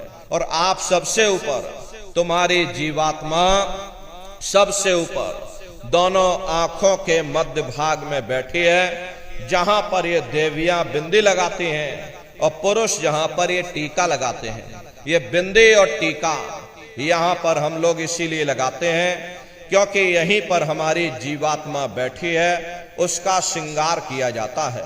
ये 10वां द्वार है जहां पर तुम्हारी जीवात्मा बैठी है। इसी को 10वां द्वार कहते हैं। अरे आप लोग रोज चौपाई गाते हो कि मंगल भवन अमंगल हारी, द्रव सुदशरथी अजर बिहारी। इसका अर्थ जरा समझने की कोशिश करो। प्रेमी भाई बहनों, ये शरीर तुम्हारा मंगल भवन है, तुम्हें अमंगलों से बचाने वाला, तुम्हें नरकों 84 से बचाने वाला ये पंच भौतिक शरीर ही तुम्हारा मंगल भवन है। इस मंगल भवन के 10 दरवाजे हैं और 10वें दरवाजे पर ये अजर बिहारी यानी कि तुम्हारी जीवात्मा बैठी है। और यहीं पर बैठ करके जीवात्मा अपने प्रकाश को 9 दरवाजों में फैलाती है, जिससे तुम्हारा ये शरीर चलता है, तुम्हारे हाथ चलते हैं, तुम्हारे ये पैर चलते हैं। जब आप भजन करोगे और घंटे शंख की आवाज को सुनोगे तो उसी घंटे शंख की आवाज को पकड़ करके प्रेमी भाई बहनों, वो शब्द क्या करेगा? तुम्हारे जीवात्मा के प्रकाश को समेट करके 9 द्वारों से समेट करके यही 10वें दरवाजे पर इकट्ठा कर देगा। और जैसे ही सारी शक्ति, सारी चेतना सिमट करके यहाँ पर इकट्ठी हुई तो शब्द क्या काम करेगा? शब्द तुम्हारी जीवात्मा को खींच करके इस शरीर से बाहर कर देगा। फिर आप अपनी आंखों से देखिएगा कि हमारा शरीर ये है, हम ये खड़े। आप अपने शरीर से अलग हो जाओगे। जैसे चिड़िया होती है, चिड़िया घोंसले से निकल करके आसमानों की उड़ान भरती है और शाम को फिर अपने घोंसले में आ जाती है। ऐसे ही तुम्हारी ये जीवात्मा इस शरीर रूपी घोंसले से निकल करके ब्रह्मांडों की सैर करेगी, देवी देवताओं के दर्शन करेगी, भगवान राम के दर्शन करेगी, भगवान कृष्ण के दर्शन करेगी और घूम करके फिर अपने शरीर रूपी घोंसले में वापस आ जाएगी। प्रेमी भाई बहनों, ये ब्रह्मा विष्णु महादेव जिनकी सारी दुनिया पूजा करती है, अरे आप सभी लोग ब्रह्मा विष्णु महादेव की पूजा करते हो और पूजा करते करते आपका ये जीवन बीत गया। अरे जिंदगी तुम्हारी गुजर गई, लेकिन कभी तुमने विचार ये नहीं किया भाई जिनकी हम पूजा कर रहे, आखिर ये ब्रह्मा विष्णु महादेव कौन है? ये कहाँ पर रहते हैं? ये क्या काम करते हैं? इनके माँ बाप कौन है? भगवान राम कौन है? भगवान कृष्ण कौन है? ईश्वर कौन है? ब्रह्म कौन है? पर ब्रह्म कौन है? ये कहाँ पर रहते हैं? तो जरा संक्षिप्त में आप समझिएगा, क्योंकि अगर हम इसका वर्णन करेंगे तो लाखों वर्ष लग जाएंगे, एक लोक का वर्णन नहीं हो पाएगा। इतने विशाल लोक इस आसमान के ऊपर बने हुए, लेकिन संक्षिप्त में हम आपको बता रहे कि किन किन मंडलों को पार करते हुए तुम्हारी ये जीवात्मा अपने 5वें मंडल पर यानी कि सचखंड में पहुंचेगी। रास्ते में कौन कौन से देश मिलेंगे, उस देश के कौन कौन से राजा मिलेंगे, तो जरा संक्षिप्त में आप समझ लीजिए। प्रेमी भाई बहनों, जब आप भजन करोगे और जब घंटे और शंख की आवाज को सुनोगे, तो उसी घंटे शंख की आवाज को पकड़ करके ये जीवात्मा ब्रह्मांडों की चढ़ाई करती है। पलक झपकते यह जीवात्मा खरबों योजन ऊपर चली जाती है। ये चांद सूरज सितारों को पार करने के बाद में सबसे पहले जो आपको लोक मिलेगा, उसे महात्माओं ने शिवलोक कहा। शिवलोक तमोगुणी स्थान है, वहां के मालिक शिव जी हैं। वो पार्वती जी के साथ उस लोक में विराजमान है। चैतन्य धार जो ऊपर से नीचे आ रही, जैसे महात्माओं ने गंगा कहा, वह अपना केंद्र बिंदु शिवलोक को बनाती है। इसीलिए शिव जी की जटा में ये गंगा दर्शाई जाती है। इस लोक में असंख्यों जीवात्माएं रहती हैं। ये सभी जीवात्माएं शिव स्वरूप में मौजूद होती हैं। जब आप वहां पहुंचोगे, शिव जी का जब प्रत्यक्ष दर्शन करोगे, तो आपका स्वरूप भी शिव के समान यानी कि शिव स्वरूप हो जाएगा। शिव जी का दर्शन करने के बाद में फिर घंटे शंख की आवाज को पकड़ करके फिर जब आप ऊपर चढ़ोगे, उसी के ऊपर ब्रह्मा जी का लोक आएगा। ब्रह्मा जी का लोक वो रजोगुणी स्थान है। वहां के मालिक ब्रह्मा जी हैं। वो गायत्री, सावित्री और सरस्वती के साथ उस लोक में विराजमान है। और ब्रह्मा जी का दर्शन करने के बाद में फिर घंटे शंख की आवाज को पकड़ करके फिर जब आप ऊपर चढ़ोगे, उसी के ऊपर विष्णु लोक आएगा। विष्णु लोक वो सतोगुणी स्थान है। वहां के मालिक विष्णु जी हैं। उनका बड़ा मनमोहक स्वरूप है। उनकी 4 भुजाएं हैं और चारों भुजाओं में शंख, गदा, पद्म और चक्र सुशोभित है। और आप क्षीर सागर में लक्ष्मी जी के साथ विराजमान है। ये तीनों देवता ब्रह्मा, विष्णु और महादेव अपने अपने लोक में बैठ करके राज कर रहे। एक रचयिता है जो हम जीवों को रचता है, एक पालनहार है जो हम जीवों को पालता है, एक संहार करता है जो हम जीवों को नष्ट कर देता। एक का काम इस शरीर को बनाना, एक का काम इस शरीर की सुरक्षा करना, एक का काम इस शरीर को नष्ट कर देना। इनकी जो माता है वो आद्या महाशक्ति है। ब्रह्मा, विष्णु, महादेव लोक के ऊपर वो आद्या महाशक्ति का लोक आता है। उसी को देवी दुर्गा का लोक कहा जाता। अरे आप यहाँ 9 दुर्गे की पूजा करते हो, व्रत उपवास रखते हैं। महात्माओं ने कहा था, भाई सही मायने में तुम्हारी 9 दुर्गे पूजा कब सफल होगी? जब तुम 9 द्वारों से अपने ख्याल को समेट करके रजोगुण, तमोगुण, सतोगुण यानी ब्रह्मा, विष्णु, महादेव के लोक को पार करके जब तुम देवी दुर्गा का दर्शन कर लोगे, तब सही मायने में तुम्हारी 9 दुर्गे पूजा सफल होगी। वहां देवी दुर्गा विराजमान है। देवी दुर्गा का दर्शन करने के बाद में फिर घंटे शंख की आवाज को पकड़ करके फिर जब आप ऊपर चढ़ोगे, उसी के ऊपर सबसे पहला देश आपको मिलेगा, या यूं कह लीजिए कि पहली राजधानी आपको मिलेगी, जिसे महात्माओं ने सहस दल कवल कहा। वो राजधानी है। जैसे आपके उत्तर प्रदेश की राजधानी लखनऊ है और बाराबंकी आपका जिला है, इसी तरह प्रेमी भाई बहनों वो सहस दल कवल राजधानी है। और ब्रह्मा, विष्णु, महादेव के जो लोक हैं, उस राजधानी के अंतर्गत आने वाले जिले हैं। और राजधानी का जो मालिक है वो निरंजन भगवान है। ये ब्रह्मा विष्णु महादेव ये निरंजन भगवान के ही पुत्र हैं। और ये आद्या महाशक्ति देवी दुर्गा ये निरंजन भगवान की अर्धांगिनी है। और निरंजन भगवान स्वयं तीनों लोकों के मालिक हैं। उन्हीं को त्रिलोकीनाथ कहा जाता है। हिंदू उन्हीं को परमात्मा कहते हैं, मुसलमान उन्हीं को खुदा कहते हैं, ईसाई उन्हीं को गॉड कहते हैं। ये जल एक है। जल को चाहे आप पानी कह लो, चाहे वाटर कह लो, चाहे आप नीर कह लो। इसी तरह प्रेमी भाई बहनों, वो परमात्मा एक है। हम लोग लफ्जों के झगड़े में उलझे हुए हैं। घंटे और शंख की आवाज जो हर इंसान के अंदर गूंज रही, वो आवाज उन्हीं के मुखार बिंद से हो रही। निरंजन भगवान का जो स्वरूप है वो ज्योतिष स्वरूप है। हजार बाती की अखंड ज्योति वहां पर बराबर जल रही। परम प्रकाश रूप दिन राती, नहीं कछु चाहिए दिया घृत बाती। वो अखंड ज्योति वहां पर जल रही। अरे हम लोग यहाँ पर ज्योति जलाते हैं, ये तो हम आप उसकी नकल करते हैं। महात्माओं ने आपको चिन्ह बता दिया कि भाई उनका ऐसा स्वरूप है, तो हम लोग यहाँ पर नकल करने लगे। इस ज्योति में तेल की जरूरत पड़ती है, बाती की जरूरत पड़ती है। तेल बाती खत्म हो जाए, ज्योति तुम्हारी बुझ जाएगी। लेकिन वो अखंड ज्योति वहां पर ऐसी जल रही जिसमें ना तेल की जरूरत है और ना बाती की जरूरत है। अरे महात्माओं ने लिखा है, उल्टा कुआं गगन में तिसमें जरे चिराग, तिसमें जरे चिराग, बिना रोगन बिन बाती, 6 ऋतु 12 मास, जरत रहे दिन राती। सतगुर मिले जो होए, ताहि की नजर में आवे, बिन सतगुर नहीं कोई, वाह को दर्शावे।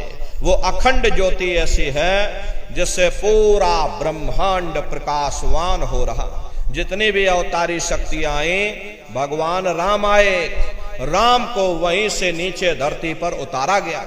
इसीलिए उस देश को अयोध्या नगरी या कौशलपुर देश भी कहा जाता है। अरे गोस्वामी जी महाराज जब साधना करके वहां पहुंचे, तभी गोस्वामी जी महाराज ने रामचरितमानस में लिख दिया। देखो प्रेमी भाई बहनों, रामचरितमानस में गोस्वामी जी महाराज ने जो भी लिखा है वो सब अंतर का भेद लिखा। जब उन्होंने साधना किया, साधना करके जब ऊपर गए, जो कुछ उन्होंने ऊपर जाकर देखा वो रामचरितमानस में लिख दिया।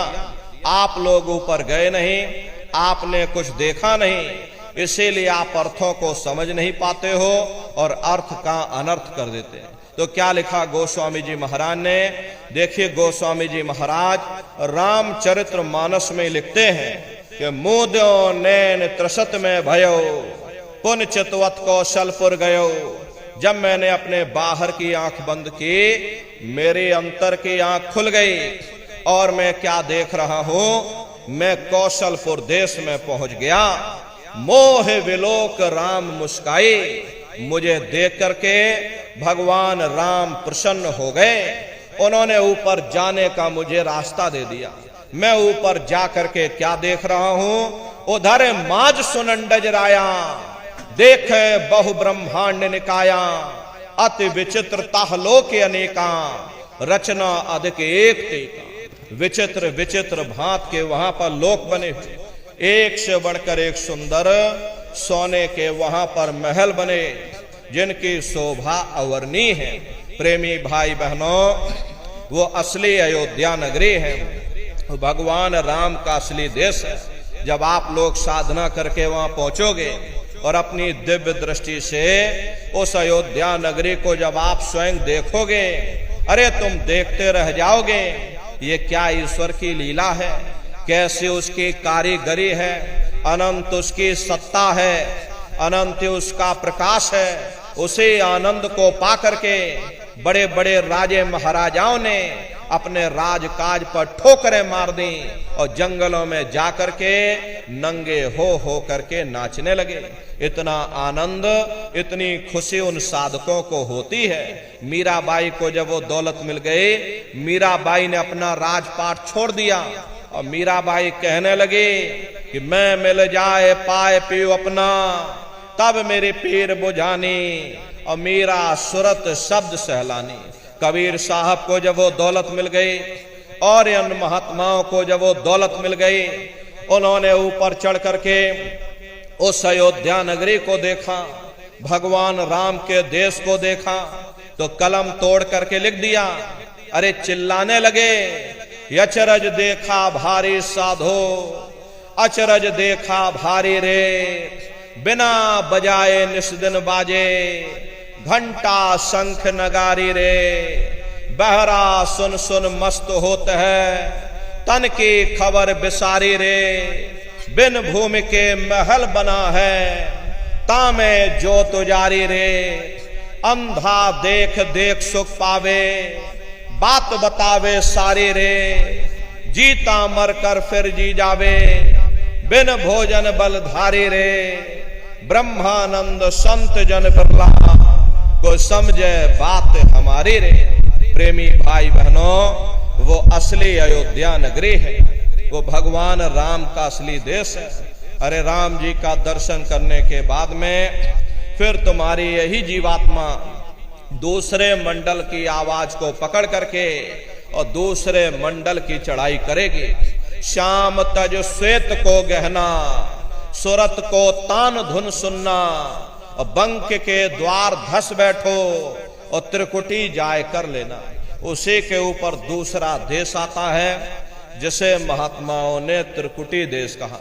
वहां के जो मालिक हैं वो ब्रह्म हैं, वहीं से मन और माया की उत्पत्ति हुई, वहीं से तीन गुणों रजोगुण तमोगुण सतोगुण, तीनों गुणों की उत्पत्ति वहीं से हुई।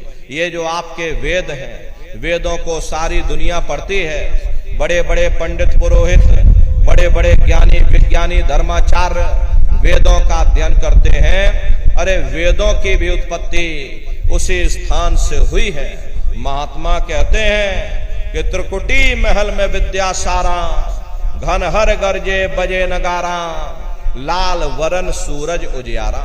वहां पर दो धुने, बादलों की गर्जन और मृदंग की आवाज उस लोक में गूंजती रहती है।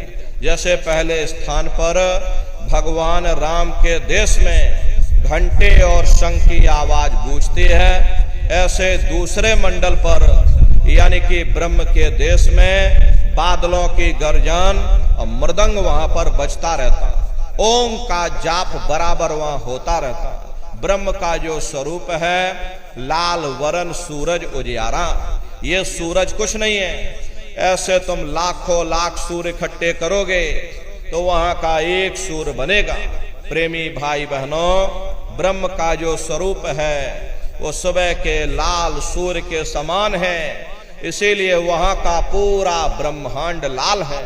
महात्मा जब साधना करके वहां पहुंचे तभी महात्माओं ने लिख दिया, लाली मेरे लाल की जित देखो तो लाल, लाली देखन में गई मैं भी हो गई लाल। वो पूरा ब्रह्मांड ही लाल है। तो जितने साधक वहां पहुंच जाते हैं उन सभी को योगेश्वर कहा जाता है। योगेश्वर की पदवी उन्हीं को मिलती है जो ब्रह्म स्थान तक पहुंच रखते हैं। जैसे व्यास जी हुए, वशिष्ठ जी हुए, वाल्मीकि जी हुए, इन सब की पहुंच वहीं तक थी। इसीलिए कहा गया कि वाल्मीकि भय ब्रह्म समाना। जब इनकी जीवात्मा वहां पहुंची और जब इन्होंने ब्रह्म का दर्शन किया तो इनका स्वरूप भी ब्रह्म के समान यानी कि ब्रह्म स्वरूप हो गया। तो जितने साधक वहां पहुंच जाते हैं उन सभी को योगेश्वर कहा जाता है। योगेश्वर भगवान श्री कृष्ण उसी देश में वास करते हैं। ये जो ब्रह्म देश है वो श्री कृष्ण भगवान का ही देश है और श्री कृष्ण भगवान वहीं पर रहते हैं। अरे बाहर की जन्माष्टमी नहीं है जो आप लोग यहाँ जन्माष्टमी मनाते हो, ये तो आप नकल करते हो। महात्माओं ने कहा था भाई सही मायने में तुम जन्माष्टमी कब मनाओगे, जब तुम्हारी ये जीवात्मा 5 तत्व जल पृथ्वी अग्नि वायु आकाश और 3 गुण रजोगुण तमोगुण सतोगुण यानी 5 तत्व 3 गुणों से परे होकर के ब्रह्म देश में पहुंच करके जब तुम कृष्ण भगवान का दर्शन कर लोगे तब सही मायने में जन्म अष्टमी मनाई जाएगी। वहां कृष्ण भगवान का दर्शन करने के बाद में फिर तुम्हारी यही जीवात्मा तीसरे मंडल की आवाज को पकड़ करके और तीसरे मंडल की चढ़ाई करेगी। आगे पहुंची सुन झंकार, ररंकार धुन सुनी पुकार, आगे श्वेत सुन्न है भाई, मान सरोवर पैठ नहीं। इसी के ऊपर तीसरा देश आता है जिसे महात्माओं ने सुन्न देश कहा, उसी को रारंग देश कहा जाता, उसी को अक्षर और नेति कहा जाता। वहां के जो मालिक हैं वो रारंग पुरुष यानी कि पर ब्रह्म पुरुष है। वहां किंगरी और सारंगी दो धुनें उस लोक में गूंजती रहती है। और पर ब्रह्म पुरुष का जो स्वरूप है वो पूर्णमासी के चंद्रमा के समान बड़ा ही मनमोहक स्वरूप है। इसी स्थान पर प्रेमी भाई बहनों एक बहुत बड़ा अमृत का सरोवर बना हुआ है जिसे महात्माओं ने मान सरोवर कहा। जब तुम्हारी ये जीवात्मा उस मान सरोवर में जाकर स्नान कर लेगी तो जन्म जन्मांतरों के तुम्हारे मैले पाप कर्म साफ हो जाएंगे। अरे यहाँ के पानी से तुम्हारे कर्मों की सफाई नहीं होने वाली, ये बाहर का पानी तुम्हारे शरीर के मैल को धो सकता है, लेकिन जो पापों का मैल है, जो अंतःकरण में जो कर्मों की गंदगी, पुण्य और पाप के बोझे जो आपने अपने ऊपर लाद रखे हैं, वो जब साफ होंगे जब आप तीसरे मंडल पर पहुंच करके उस गंगा में डुबकी लगाओगे। उस गंगा में स्नान करने के बाद में ये जीवात्मा हंस रूप हो जाती है। हंसन मिले हंसा हो जाई, मिले जो अमी आहारा है। जीवात्मा का खुद का प्रकाश उस अमृत के सरोवर में स्नान करने के बाद में 16 सूर्य के बराबर हो जाता। फिर यही जीवात्मा चौथे मंडल की आवाज को पकड़ करके और चौथे मंडल की चढ़ाई करती है। 2 पर्वत के संग निहारो, भंवर गुफा ते संत पुकारो। 2 पर्वतों को पार करने के बाद में वो बड़ा सुंदर देश आता है जिसे महात्माओं ने भंवर गुफा कहा। वहां के जो मालिक हैं वो सोहंग पुरुष हैं, मां नहीं है। हापे अंक की मात्रा सोहंग पुरुष। वहां बंसी यानी मुरली की मधुर ध्वनियां सदा उस लोक में उच्चारण होती रहती हैं। और सोहंग पुरुष का जो स्वरूप है वो दोपहर के सूर्य के समान महाप्रकाशवान स्वरूप है। अरे स्वरूप में अंतर है। पहले स्थान पर निरंजन भगवान का जो स्वरूप है वो ज्योतिष स्वरूप है। दूसरे स्थान पर ब्रह्म का जो स्वरूप है वो सुबह के लाल सूर्य के समान है। तीसरे स्थान पर ब्रह्म पुरुष का जो स्वरूप है वो पूर्णमासी के चंद्रमा के समान है। चौथे स्थान पर सोहंग पुरुष का जो स्वरूप है वो दोपहर के सूर्य के समान महाप्रकाशवान स्वरूप है। और वहां के धनी का दर्शन करने के बाद में ताके परे धाम सतनामा, बीन बजे सतलोक ठिकाना। सोहंग देश के ऊपर वो 5वां देश आता है जिसे महात्माओं ने सचखंड देश कहा। वो सचखंड देश अजर अमर अविनाशी सदा एक रस रहने वाला देश है। वहां न काल है, न कर्म है, न दुख है, न संताप है, न पुण्य है, न पाप है। जो जीवात्माएं वहां पर पहुंच जाती हमेशा के लिए जन्म मरण के बंधनों से आजाद हो जाती। वहां के जो मालिक हैं वो सत्पुरुष भगवान हैं जिनके रोम रोम में खरबों खरब सूरज चांद सितारे प्रकाश हुआ। वही हमारे आपके सच्चे मालिक हैं, वही हमारे आपके सच्चे पिता हैं। अरे हमको आपको वहीं से नीचे उतारा गया, फिर शब्द को पकड़ करके शब्द शब्द पौड़ी पर चढ़कर पहुंचो सचखंड सतनाम। तो शब्द कब पकड़ में आएगा? जब आप भजन करोगे। और भजन कैसे किया जाएगा जरा अच्छी तरह से समझ लीजिए। ये आंख और कान को बंद करिएगा लेकिन मन को रोकिएगा। ऐसे समय पर तुम्हारा ये मन जरूर भागेगा। अभी आप यहाँ सत्संग में बैठे हो, शरीर भले तुम्हारा यहाँ बैठा है, लेकिन मन तुम्हारा सारी दुनिया में भाग रहा। किसी को कोई बात याद आ गई, मन आपस में बातचीत करने लगा। कोई बाल बच्चों को घर में छोड़कर आया, मन बाल बच्चों में पहुंच गया। कोई दुकान दफ्तर छोड़ करके आया, मन दुकान दफ्तर में पहुंच गया। कोई खेती बाड़ी छोड़ करके आया, शरीर बेचारा यहाँ बैठा, मन खरबूजे में पानी लगा रहा। तो ऐसे भजन से कोई लाभ नहीं होगा। कबीर साहब ने लिखा है कि कबीर पापी भगत न भावे, हरि पूजा न सुहाए, माखी चंदन पर हरे, जहां विगंध तहां जाए। जैसे मक्खी चंदन या कस्तूरी पर नहीं बैठती है, बल्कि रात दिन गंदगी में भिनभिनाती रहती है, ठीक उसी प्रकार से हम मनुष्यों का हाल है। हमारे आपके बुरे खोटे पाप कर्म हमें महात्माओं की तरफ जाने नहीं देते, उनके वचनों को सुनने नहीं देते, और अगर जबरदस्ती सत्संग में बैठा दिया जाए तो हम आप सो जाते हैं। ये सब हमारे मन की खुराफात है। जिन्होंने मार मन डाला उन्हीं को सूरमा कहना, बड़ा बैरी ये मन घट में, इसी का जीत ना कटना। अगर दुनिया में कोई हमारा दुश्मन है, वो केवल तुम्हारा अपना ये मन है। ये मन रूपी रावण कब मरेगा? जब 9 द्वारों पर फतेह हासिल करके तुम यहाँ 10वें द्वार पर चढ़ जाओगे, तो अब सही मायने में दशहरा मनाई जाएगी। अरे बाहर की दशहरा नहीं है जो लकड़ी का रावण बना देते हो और फूंक फांक करके घर चले आते, कहते भाई हमने रावण मार दिया।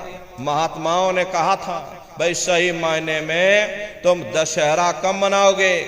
जब 9 द्वारों से अपने ख्याल को समेट करके तुम यहाँ 10वें द्वार पर चढ़ जाओगे, तब सही मायने में विजयदशमी मनाई जाएगी। तब ये मन रूपी रावण तुम्हारा मरेगा, और तब तुम्हारी ये जीवात्मा, इसी जीवात्मा को महात्माओं ने राम भी कहा। अरे हम कोई अपने मन से नहीं कह रहे, धर्म ग्रंथों में लिखा हुआ है, एक राम दशरथ का बेटा, एक राम घट घट में लेटा, एक राम का शकल पसारा, एक राम है सबसे न्यारा। एक वो राम है जो अयोध्या के वासी हैं, और एक राम घट घट में लेटे, यानी हमारी आपकी ये जीवात्मा जो हर एक के अंदर मौजूद है। महात्माओं ने कहा भाई एक वो राम है, और एक राम का शकल पसारा, यानी पहले स्थान के मालिक वो निरंजन भगवान, जिनको दुनिया त्रिलोकीनाथ कहती है, जिनका ये पूरा पसारा, ये पूरा संसार है। महात्माओं ने कहा भाई एक वो राम है, और एक राम है सबसे न्यारा, 5वें स्थान के मालिक वो सत्पुरुष भगवान जो हमारे आपके सच्चे पिता हैं। महात्माओं ने कहा भाई एक वो राम है। तो महात्मा तो उस राम की महिमा गाते हैं। मोटी बात आप पकड़िए कि भजन कैसे करोगे, ये आंख कान को बंद कर लेना, अंतर में गौर से सुनिएगा। शुरू में सीटी जैसी आवाज आप सभी को सुनाई पड़ेगी, उसे पकड़ लेना, सुनते रहना, लगातार कुछ दिनों तक सुनते रहो। जब सुनते सुनते आप उसमें लीन हो जाओगे, तो एक समय ऐसा आएगा, दोबारा आपको अनुभव होगा कि कहीं बड़ी दूर से एक महीन आवाज, घंटे और शंख की आवाज हमारे कानों में बज रही, और जब घंटे शंख की आवाज आपको अपने अंदर सुनाई पड़ने लग जाए, तब आप सीटी की आवाज को छोड़ देना और घंटे शंख की आवाज को पकड़ लेना। एक बार प्रेमी भाई बहनों आप उस आवाज को पकड़ लो, फिर वो आवाज आपको नहीं छोड़ेगी, खींच करके शरीर से बाहर कर देगी। रोज आना, रोज जाना, रोज ब्रह्मांडों की सैर करना, रोज देवी देवताओं के दर्शन करना, रोज भगवान राम के दर्शन करना, रोज भगवान कृष्ण के दर्शन करना, और घूम करके फिर अपने शरीर रूपी घोंसले में वापस चले आना। तो सुमरन, ध्यान और भजन 3 क्रियाएं आपको बताई गई। नित्य नियम से आप लोग करिएगा, नागा नहीं होना चाहिए। शरीर को आप भोजन देते हो, सुबह दोपहर शाम रात भोजन करते रहते, लेकिन कभी तुमने विचार ये नहीं किया, ये जीवात्मा जो जन्म जन्मांतरों से बेचारी भूखी प्यासी बैठी है, जिसकी शक्ति से तुम्हारा ये भारी भरकम शरीर चल रहा, तो कभी अपनी जीवात्मा को तुमने भोजन नहीं दिया। और इसका भोजन भजन है, इसका भोजन शब्द है, इसका भोजन नाम है। अपना ये नियम बनाओ कि पहले हम अपनी जीवात्मा को भोजन देंगे, फिर अपने शरीर को भोजन देंगे।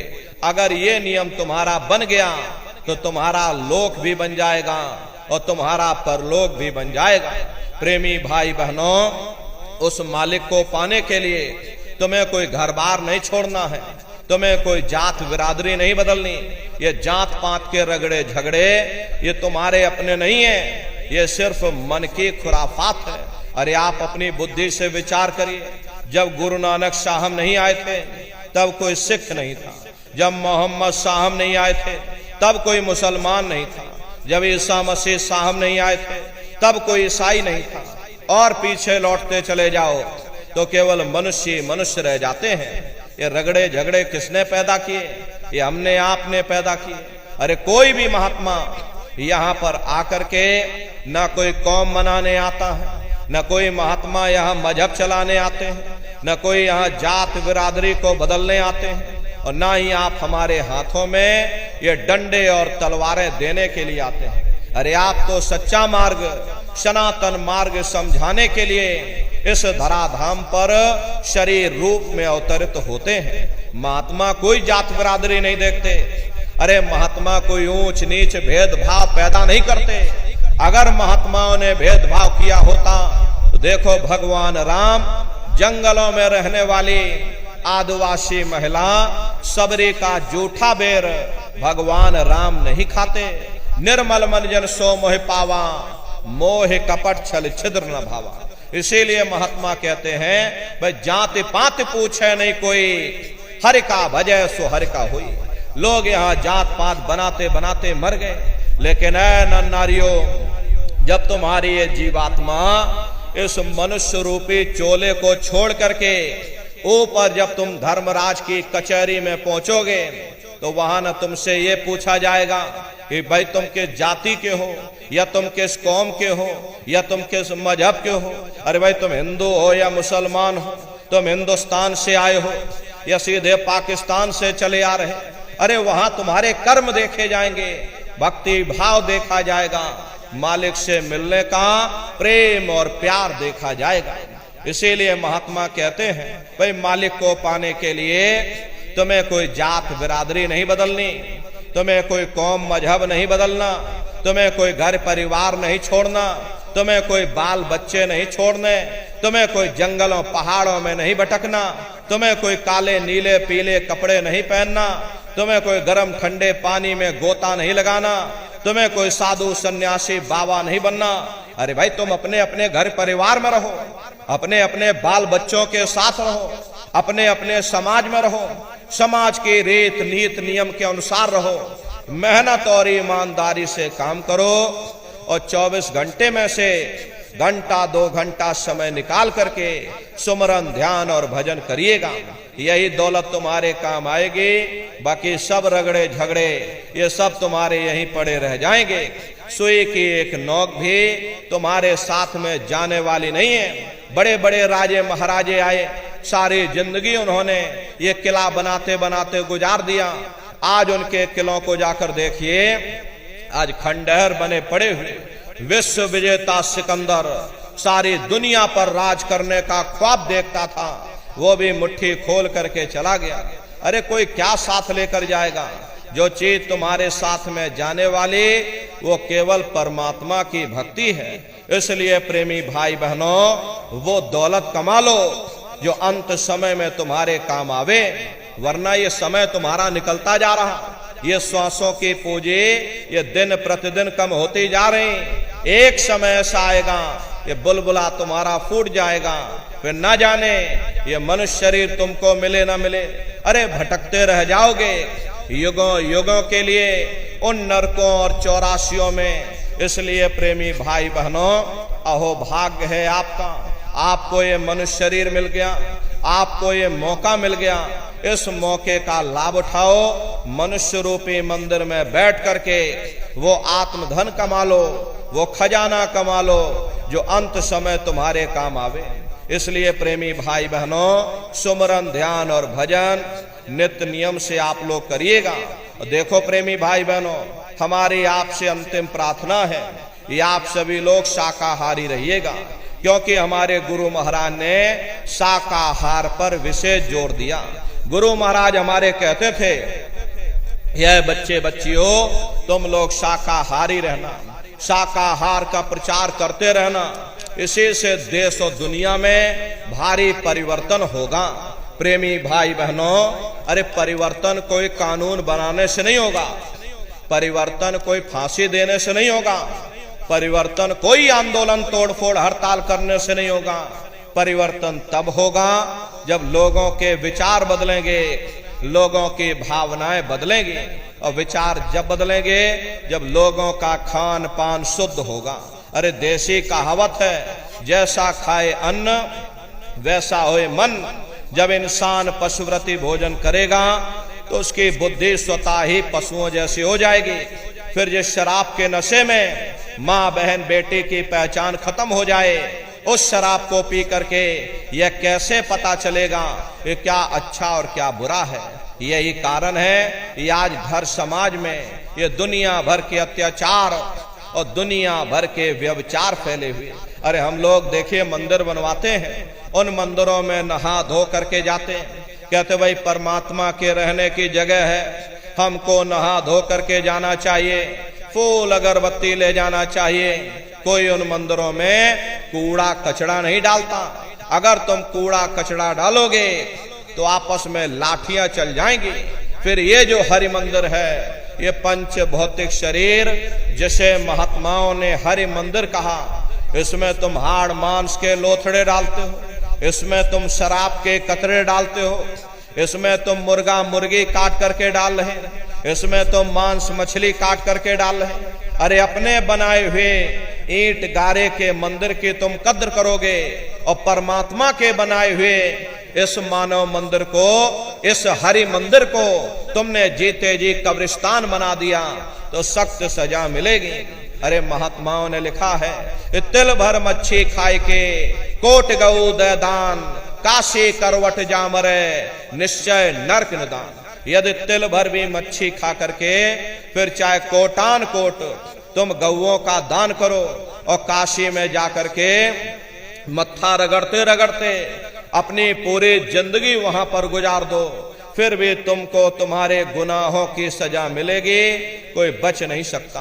क्योंकि ये कर्म भूमि है, यहाँ तुम जैसा कर्म करोगे वैसा फल तुमको मिलेगा। देखिए इस कर्म भूमि पर कृष्ण भगवान तक नहीं बच पाए। उस समय बाली को छिप करके बाण मारा, वही बाली कृष्ण अवतार में बहेलिया बन करके आ गया। कृष्ण भगवान के पैरों में पद्म चमकता था, हिरण की आंख समझ करके बहेलिये ने निशाना मार दिया, और जब पास में आकर के देखा कृष्ण भगवान थे, अफसोस करने लगे। लेकिन कृष्ण भगवान ने उसको समझाया कि भाई इसमें तुम्हारा कोई दोष नहीं, उस समय हमने तुमको मारा, आज तुमने हमको मार दिया, हमारा तुम्हारा अदला बदला पूरा हो गया। कर्म प्रधान विश्व रच राखा, जो जस करे सो तस फल चाखा। ये कर्मों का ऐसा देश है, यहाँ तुम जैसे बीज बोगे वैसे फसल काटोगे। इसलिए प्रेमी भाई बहनों, हमारी आपसे प्रार्थना है कि आप सभी लोग शाकाहारी रहिएगा। ये तरह तरह की बीमारियां जो आज के समय में आ रही हैं, इसका मुख्य कारण एक ही है, लोगों का खान पान गंदा हो गया। अरे आप अपनी बुद्धि से विचार करिए, इंसानों के खून में जब जानवरों का खून मिल जाएगा, इंसानों के अंदर जब जानवरों के कीटाणु पहुंच जाएंगे, तो न जानवरों की दवा काम में आएगी न इंसानों की दवा काम में आएगी। तो परिणाम क्या होगा? ऐसी महामारियां फैलेंगी। अभी कोरोना जैसी महामारी आई, पूरा विश्व तबाह हो गया, लोग अपने अपने घरों में कैद हो गए, कोई किसी से मिलने को तैयार नहीं। न जाने कितने घर परिवार उजड़ गए, न जाने कितनी लाशें बह गई, न जाने कितने बच्चे अनाथ हो गए, न जाने कितनी माताएं विधवा हो गई। लाखों लाख रुपया लेकर के लोग अस्पतालों के चक्कर काटते रह गए, एक ऑक्सीजन का सिलेंडर नसीब नहीं हुआ। अरे कारण क्या है? कारण यही है, जब जानवरों के कीटाणु इंसान के शरीर में प्रवेश कर जाएंगे तो आने वाले समय में ऐसी महामारियां और फैलेंगी। हमारे गुरु महाराज परम संत बाबा जय गुरुदेव जी महाराज सन 70 के दशक में ये भविष्यवाणी किया करते थे। बच्चा आगे नई नई बीमारी आएगी, पहले बीमारियों की हवा चलेगी, फिर बीमारियों की आंधी आएगी, फिर बीमारियों की सुनामी आएगी। अरे लाशें पड़ी घर घर में सड़ेंगी, बचाने वाला मिलेगा ना कोई, जमाना बदलेगा। कहे जय गुरुदेव पुकार, जमाना बदलेगा। इसलिए न नारियों, हमारी आपसे प्रार्थना है कि आप सभी लोग शाकाहारी रहिएगा। कोई ऐसा नशा मत करो जिससे बुद्धि तुम्हारी पागल हो जाए और घर में माँ बहन बेटी की पहचान खो दो। अरे आप अपने आप को कट्टर हिंदू मानते हो? अरे भाई हम कट्टर हिंदू हैं, हमसे बड़ा सनातनी दुनिया में कोई नहीं। हम भगवान राम को मानने वाले, हम बजरंग बली को मानने वाले, हम महात्मा बुद्ध को मानने वाले, हम भगवान कृष्ण को मानने वाले। अरे भाई आप राम को मानते हो और आप बुद्ध को मानते हो और आप कृष्ण को मानते हो तो उनके आदर्शों पर भी चलना सीखो। भगवान राम ने कभी नहीं कहा कि तुम मांस खाओ, या भगवान कृष्ण ने कभी नहीं कहा कि तुम शराब पियो। जितने देवी देवता अवतार हुए सभी यही कह करके गए, अहिंसा परमो धर्म। अगर हमने किसी को बनाया नहीं तो मिटाने का अधिकार हमारे पास नहीं। अरे आप इंसान हो, इंसान का काम है दया करने का, दया धर्म का मूल है। इसलिए आप जीवों पर रहम करो, रूहों पर रहम करो। सभी लोग शाकाहारी रहना और शाकाहार का प्रचार अपने अपने क्षेत्रों में बराबर आप लोग करते रहिएगा। अरे सतयुग कैसे आएगा? राम राज कैसे आएगा? राम राज कोई भाषण देने से नहीं आएगा, राम राज कोई नारा लगा देने से नहीं आएगा, राम राज कोई भगवा फहरा देने से नहीं आएगा, राम राज कोई हिंदू मुसलमान करने से भी नहीं आएगा।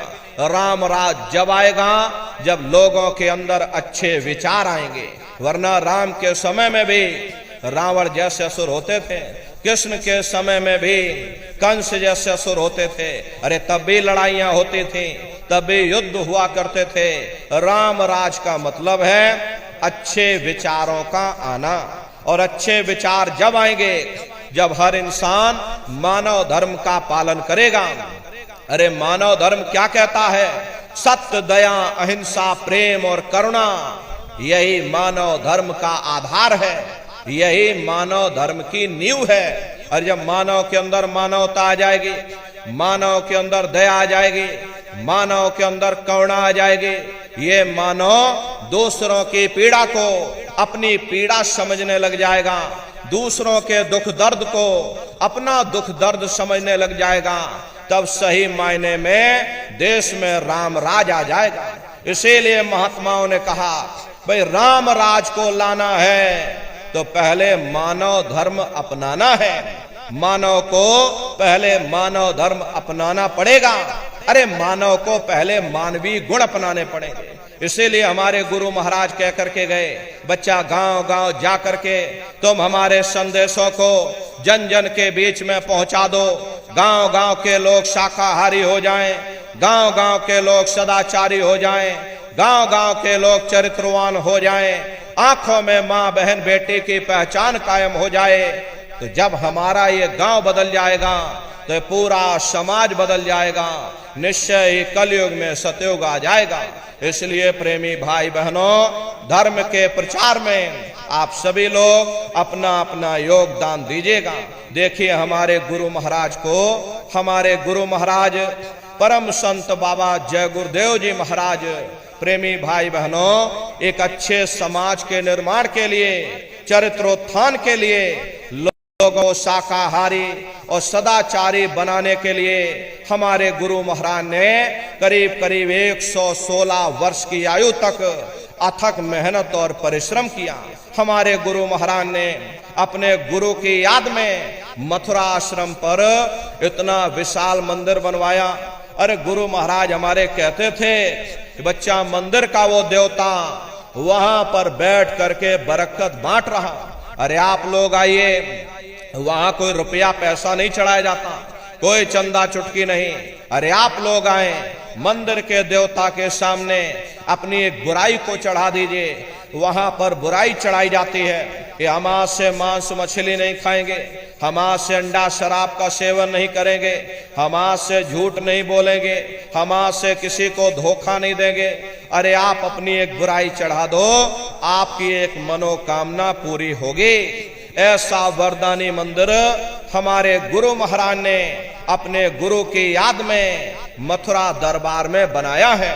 गुरु महाराज हमारे कहते थे, बच्चा इस मंदिर के मुंडेर से यदि कोई पंछी भी गुजर जाएगा तो उसे मानव योनि मिल जाएगी। ये महिमा गुरु महाराज गा करके गए। गुरु महाराज हमारे कहते थे, बच्चा इस दरबार में तुम बराबर आते जाते रहना, दया दुआ आशीर्वाद लेते रहना, मंदिर के देवता के सामने अपने गुनाहों की माफी मांगते रहना। समय ना मिले महीने में आ जाओ, महीने में समय ना मिल पाए 6 महीने में आ जाना, 6 महीने में समय ना मिल पाए साल भर में आ जाना। और जिसको साल भर भी समय ना मिला तो महात्मा कबीर कह गए हैं, दरस बरस न कर सके ताको लागे दोष, कहे कबीर ता दास की और कभी न पावे मोक्ष। गुरु महाराज हमारे मन से कहते थे, कह न नारियों, मैंने जो कुछ पाया है वो अपने गुरु की बदौलत ही पाया है, और अगर तुम मेरे गुरु को ही भुला दोगे तो बच्चा मैं तुमको भुला दूंगा। अरे छोड़ दिया जो मथुरा खितौरा, चैन कहीं ना पाओगे, होगा तेरा कोई ना सहारा, आखिर में पछताओगे।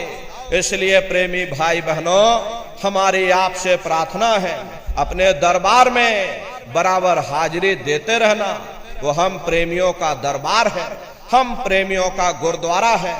देखो शंकर भगवान और पार्वती जी उत्तराखंड की तरफ चले जा रहे थे और चलते चलते शंकर जी ने जमीन पर लेट करके दंडवत प्रणाम किया।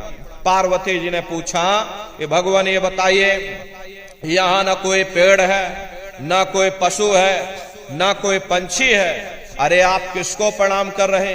तब शंकर जी ने उत्तर दिया, पार्वती आप भूमि की क्या कहूं वर्णन भाग्य, 10,000 वर्ष पूर्व संत रहे यही जाग। हे पार्वती, जमीन के बहुत बड़े भाग्य हैं। आज से 10,000 वर्ष पहले एक संत महात्मा इस जमीन पर आकर सत्संग कर गए थे। ये जमीन बहुत पवित्र है, मैं जमीन को प्रणाम कर रहा हूं। आज हमारे गुरु महाराज 50 वर्ष मथुरा आश्रम पर रह करके अपने चरणों से वहां के कण कण को पवित्र किया। प्रेमी भाई बहनों, वो हम प्रेमियों का गुरुद्वारा है, हम प्रेमियों का दरबार है। अपने दरबार में बराबर हाजिरी देते रहना, दया दुआ आशीर्वाद लेते रहना। देखिए अभी भंडारे का कार्यक्रम हमारे गुरु महाराज परम संत बाबा जय गुरुदेव जी महाराज का ये वार्षिक पावन पुनीत भंडारा 17 मई से 21 मई तक मथुरा दरबार में मनाया जाएगा। तारीख आप सभी लोग याद रखिएगा, 17 मई से 21 मई तक हमारे गुरु महाराज का ये वार्षिक पावन भंडारा होने जा रहा। तो आप सभी प्रेमी भाई बहन भंडारे के कार्यक्रम में सब परिवार सादर आमंत्रित हैं, आप लोग पधारिएगा। अरे अपने दरबार का दर्शन करना। देखिए मथुरा दरबार में हमारे गुरु महाराज की एक छोटी सी गौशाला भी है। हमारे गुरु महाराज के पास में कुल 2 गाय थी। 2 गायों का इतना बड़ा परिवार है। ये आज के समय में करीब करीब 3000 गाय हैं और 3000 के ऊपर सांड है। अरे गौशाला अलग है और नंदीशाला अलग है। हमारे यहाँ किसी को बाहर नहीं भेजा जाता, क्योंकि हमारे गुरु महाराज कह करके गए, ये बच्चा ये मेरी प्यारी गाय है, इनको यहीं रखना, यहीं सेवा पानी करना। इसीलिए चाहे गाय हो या चाहे बैल हो, हमारे यहाँ किसी को बाहर नहीं भेजा जाता। गायों के लिए अलग से गौशाला है और सांडों के लिए अलग से नंदीशाला बनी है। उसी के बगल में अपना एक बहुत बड़ा कॉलेज है जिसमें 2,500 से 3,000 बच्चे निःशुल्क विद्याध्ययन करते हैं। कॉपी किताब, पढ़ाई लिखाई, भोजन पानी बिल्कुल निःशुल्क है। उसी के बगल में अपना एक बहुत बड़ा अस्पताल है। प्रेमी भाई बहनों, वो गुरु महाराज की कर्म भूमि है और हमारे गुरु महाराज की जन्मभूमि, जहां पर हमारे गुरु महाराज का जन्म हुआ, अरे आपके पड़ोस में ही जिला इटावा ग्राम खितौरा पड़ता है। जैसा भव्य मंदिर मथुरा दरबार में बना हुआ, उसी तरह से भव्य मंदिर गुरु महाराज की जन्मभूमि पर यानी खितौरा धाम में बन करके तैयार हो चुका। ये जो आप पोस्टर देख रहे हो, ये गुरु महाराज की जन्मभूमि का मंदिर है और इधर जो ये पोस्टर लगा है, ये मथुरा दरबार का मंदिर है। तो समय निकाल करके दरबार में आप लोग पधारिएगा, अपने अपने बच्चों को भी साथ में ले करके आइएगा। हम लोग ये सोचने लगते हैं, अरे बच्चों को क्या करेंगे ले जाकर, ये बच्चे छोटे हैं, इनको घर में रहने दो, इनको पढ़ाई लिखाई करने दो। अरे पढ़ाई लिखाई जरूरी है, हम आपकी बात मानते हैं कि आज के समय में शिक्षा बहुत जरूरी है। अरे हमको भी गुरु महाराज ने पढ़ाया लिखाया। प्रारंभिक शिक्षा हमारे गुरु महाराज की जन्मभूमि पर हुई, क्योंकि जो गुरु महाराज की जन्मभूमि है खितौरा धाम, वही हमारी भी जन्मभूमि है। तो प्रारंभिक शिक्षा वहीं पर हुई। उसके बाद 5-6 वर्ष की उम्र में गुरु महाराज अपने साथ मथुरा ले आए। आगे की तैयारी गुरु महाराज ने मथुरा में कराई। तो कहने का मतलब ये है कि हमारे गुरु महाराज ने हमको भी पढ़ाया लिखाया। लेकिन प्रेमी भाई बहनों, पढ़ाई लिखाई के साथ साथ अच्छे संस्कार भी जरूरी हैं। और संस्कार कोई MA BA की डिग्री कर लेने से नहीं पड़ जाते। अगर MA BA की डिग्री कर लेने से ही इन बच्चों के अंदर संस्कार पड़ गए होते तो हिंदुस्तान में इतने वृद्धाश्रम न खोले जाते। अरे संस्कार पढ़ेंगे महात्माओं के वचनों से, संस्कार पढ़ेंगे सत्संग के माध्यम से। ये बच्चे देश के भविष्य हैं। इन बच्चों के अंदर अच्छी शिक्षा के साथ साथ अच्छे संस्कार डालना ये समय की बहुत बड़ी मांग है। अरे आज के समय में बच्चों के अंदर संस्कारों की कमी देखी जा रही। वरना पहले के समय में अकेले माँ बाप अपने 4-4 बच्चों को पाल लेते थे, लेकिन आज के समय में वही 4-4 बच्चे, वही MA BA और डिग्री और डिप्लोमा किए हुए बच्चे अपने माँ बाप को रोटी नहीं खिला पा रहे। शादी हो जाती है, घर परिवार बांट करके रख दिया, जमीन जायदाद बांट करके रख दी, चूल्हा चौका बांट करके रख दिया, यहाँ तक कि बेचारे बूढ़े माँ बाप को भी बांट करके रख दिया। 10 दिन तुम हमारे घर छोड़ दो और 10 दिन बाद ले जाओ अपने घर रोटी खिलाओ। अरे सब क्या है? ये संस्कारों की कमी है। ऐ माताओं बहनों, ये बच्चे तुम्हारी धरोहर हैं, ये बच्चे तुम्हारे जीवन की पूंजी हैं। अपनी पूंजी को संभाल करके रखिएगा। इन बच्चों को आप बचपन से तैयार करो, इनको अच्छी शिक्षा देना, इनको अच्छे संस्कार देना, इनको शाकाहारी बनाना, इनको सदाचारी बनाना, इनको चरित्रवान बनाना, और इनको भी तुम राम और कृष्ण बना दो। यही बच्चे बड़े हो करके अपने माँ बाप का नाम रोशन करेंगे, घर और समाज का नाम रोशन करेंगे। इसलिए प्रेमी भाई बहनों, अपने अपने बच्चों के साथ, इष्ट मित्र परिवार वालों के साथ आप सभी प्रेमी भाई बहन भंडारे के कार्यक्रम में सब परिवार सादर आमंत्रित हैं। आप लोग पधारिएगा। सुमरन ध्यान और भजन बराबर आप लोग करते रहना। इतना जान लो प्रेमी भाई बहनों, ये रास्ता बिल्कुल सच्चा है। अरे आप करोगे, आपको अनुभव होगा, दिखाई भी पड़ेगा, सुनाई भी पड़ेगा। अरे तुम्हारा लोक भी बन जाएगा और तुम्हारा परलोक भी बन जाएगा। इसलिए नित्य नियम से 24 घंटे में से घंटा 2 घंटा समय निकाल करके अपने अपने घरों में बैठ करके नित्य सुमरन ध्यान और भजन अभ्यास बराबर करते रहिएगा। इसी के साथ अब हम अपनी वाणी को विराम देते हैं। आप लोगों ने अपना कीमती समय हमको दिया। इसके लिए आप सभी प्रेमी भाई बहनों को बहुत बहुत साधुवाद है कहने सुनने में। यदि हमसे कोई गलती भूल चूक हुई हो, हम छोटे हैं, आप सभी लोग हमारी माताएं बहनें बूढ़े बुजुर्ग हमको छोटा समझ करके आप सभी प्रेमी भाई बहन हमको आप लोग क्षमा करिएगा। बोलो जय गुरुदेव।